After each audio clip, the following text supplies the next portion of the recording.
Мен таңертең сіздің мені осында шақырғаныңызға қатты таң қалдым. Мен мұнда сенімен әңгімелесу үшін келген жоқпын. Мен сізге ескі фильмдердегідей бір мәміле ұсыну үшін келдім. Ұлымнан аулақ жүру үшін қанша ақша қалайсың? Мұны ұсынғыңыз келгені сол ма? Асаф мырза, біздің бір тілде сөйлей бастағанымыз сияқты. Айтыңызшы, әке, өз ұлыңызды қаншаға бағалайсыз? Қолма-қол 30 миллион келіссең, ақша бірден есеп шотыңа түседі. Сонымен қатар тұратын үйді беремін. Бірақ соның бәрінің орнына сен бұл жерден кетесің және ешқашан қайтып келмейсің. Ал балаша, егер мен кетсем, сіз немереңізді ешқашан көрмейсіз. Егер бұл мені алаңдатса, мен мұндай ұсыныспен келер ме едім? Сен сияқты әйелдің баласы ешқашан менің немерем болмайды.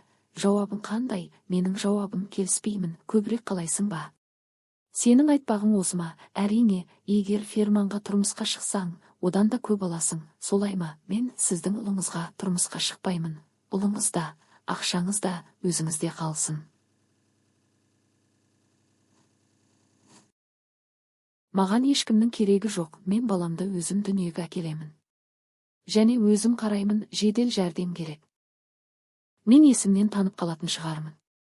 Мұндай қалай болуы мүмкін? Өз үйінен келіп Жанфезаны алып келеді. Шынымен ақылымнан адасайын деп тұрмын. Дәл Күршат Келемжидің әйелін алып кеткендей. Тап солай. Қалай ойлайсың, бұлар сол адамдар ма? Білмеймін, олар менің үйіме келді. Есіктің алдында тұрды. Озанмен бірге жүретін адамдар.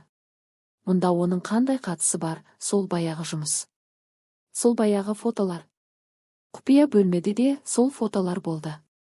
Көкченің фотолары да бар еді. Бұл оның істегені.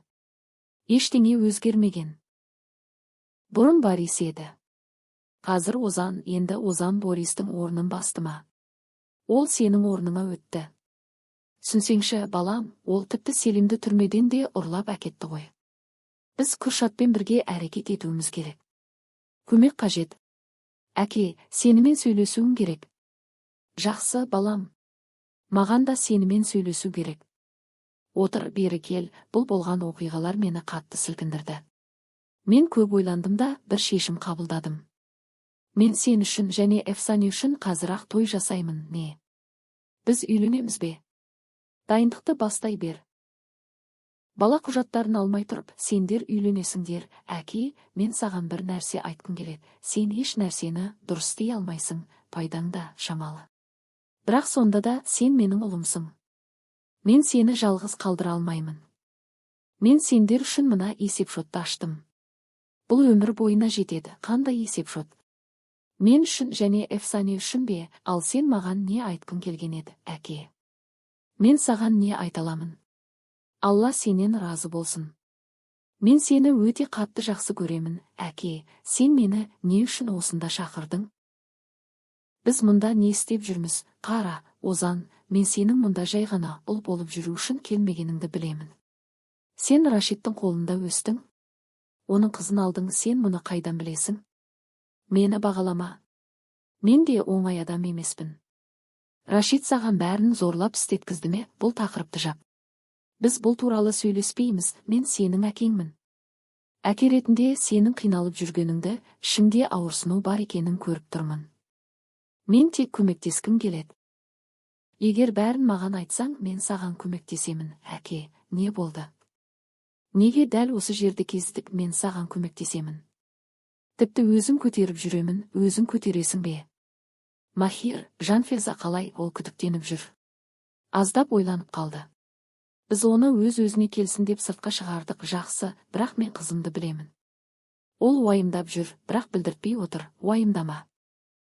Рентгенді қашан жасайсыздар? Жасай алмаймыз. Неге? Өйткені мұндай жағдайда рентген жасауға болмайды. Түсінбедім. Рентгеннің сәулесі жүкті әйелдерге өте зиян.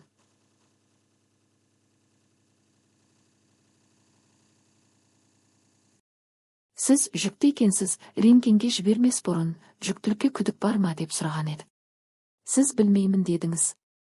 Сондықтан біз тексердік. 1 минут алма. Тоқта, біз тамақ ішеміз бе, Жанфеза? Не істеп жатырсың? Сюрпризді видеоға жазып алғым келеді. Жылдар өткен соң көрерміз. Сонда айтамын. міне, көрдің бе, саған қандай тосын сый дайындадым деп. Бастаймыз ба? Жақсы, ашып жатырмын. Бұл не? Бізде бала болады. Жаным менің, сен қандай әдемісің. Саған өте жарасып тұр. Тағы үстіне қалыңдық көйлегін киесің бе? Ант етемін, ұялып тұрмын, несі бар?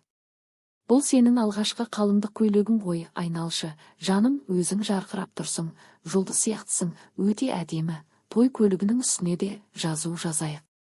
Мен жарық өмірді таңдадым деп. Махир, бері кел, не болды? Балам, бізді неге осында жинадың? Сендерді жинадым, өйткені бұл мәселе сендерге де қатысты. Айта бер, мен осындамын. Айтқым келгені, бұл үй енді Жанфезеге тиесілі. Не? Үйімізді беріп қойдың ба? Кісі өлтірушінің қызына ма? Жоқ, менің әйеліме, оған тиесілі болған нәрсе.